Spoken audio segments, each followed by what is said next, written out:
Альминур апаның бүгін қадір кечесі, ема, еске алу кечесі. Түрісін әйткенде, мен аның білән тың ұсақ аралаша алмадым. Мен Қазанда оқыған вақытта ол біздің татар бөлігінде эшләде, ема, мәдәният бөлігінде. Шуңа күрә біздің келіп çıkмайды.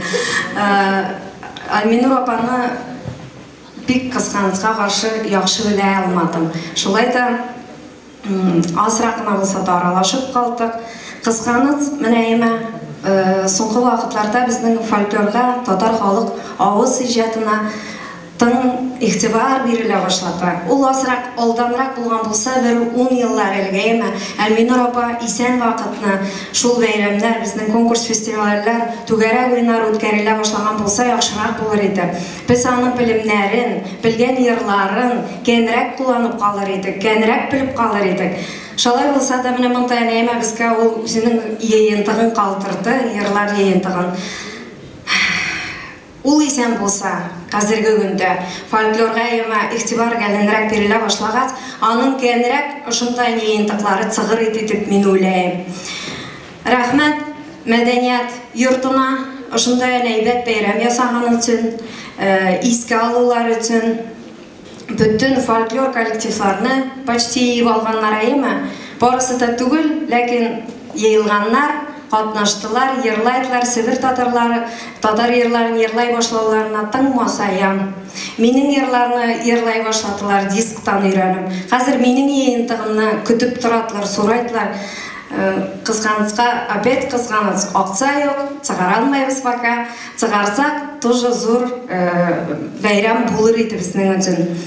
Хәзер Альминур апаның истәлегенә багышлап, Цугай көйен багышлап китәсем килә. Себер татарларының халык йыры.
Şuşu